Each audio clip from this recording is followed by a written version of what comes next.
KSRTC നിങ്ങൾ ശ്രദ്ധിച്ചാണ് കഴിഞ്ഞ ദിവസം തിരുവമ്പാടിയിൽ ഒരു ബസ് മറിഞ്ഞ് 2 പേര് മരിച്ചു. കേരളത്തിലെ ഗതാഗത മന്ത്രി പറഞ്ഞ ഡയലോഗ് നിങ്ങൾ ശ്രദ്ധിച്ചില്ല, ഞങ്ങൾക്ക് ഇൻഷുറൻസ് ഇല്ലാന്ന്. മാത്രമല്ല ഇൻഷുറൻസ് എടുക്കണമെന്ന് ഹൈക്കോടതി പറഞ്ഞു. സത്യത്തിൽ രാജിവെക്കണ്ടേ?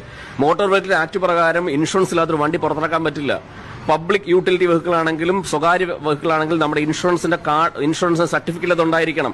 ഒരു KSRTC ബസ്സിൽ കയറുന്ന ഒരാൾ പറയുകയാണ് എന്നെ ഇൻഷുറൻസ് കാണിക്കണമെന്ന് പറഞ്ഞാൽ കാണിക്കണം. കാരണം അവന്റെ ജീവൻ അപകടത്തിലായാൽ ആര് പൈസ കൊടുക്കും? ഇതിന്റെ ബുദ്ധിമുട്ടതാണ്. KSRTC ബസ്സിൽ യാത്ര ചെയ്ത് ഇപ്പൊ ഫ്ലൈറ്റ് അപകടത്തിൽപ്പെട്ട് താഴെ വീണാൽ 8 കോടി രൂപ കിട്ടും, ഇൻഷുറൻസ് ഉണ്ട്. ഒരു KSRTC ബസ് വെള്ളത്തിൽ പോയി മരിച്ചാൽ അതിൽ ആ മരണപ്പെടുന്ന വ്യക്തിക്ക് പൈസ കിട്ടില്ല. KSRTC പൈസ കൊടുക്കും. ഇൻഷുറൻസ് കമ്പനി കൊടുത്തില്ലെങ്കിൽ പൈസ കൊടുക്കേണ്ടത് ആരാണ്? KSRTC കൊടുക്കണം. KSRTC പൈസയുണ്ടോ?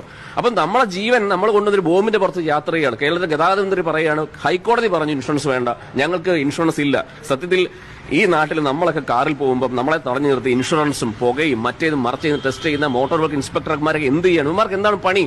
ഈ സംവിധാനം തടഞ്ഞു നിർത്തി ഒരാളെ ടെസ്റ്റ് ചെയ്യുന്ന ഇവർക്ക് ഗട്സ് ഉണ്ടോ? അപ്പൊ ഇതെല്ലാം യുവമാർ മുഴുവൻ വേട്ടയാടുന്നത് കൂലിവേലയ്ക്ക് പോകുന്ന, പ്രതിഷേധിക്കാൻ സൗകര്യമില്ലാത്ത, സംഘടനാ ബലമില്ലാത്ത ഈ നാട്ടുകാരെയും പാവപ്പെട്ടവരെയും മാത്രമാണ്.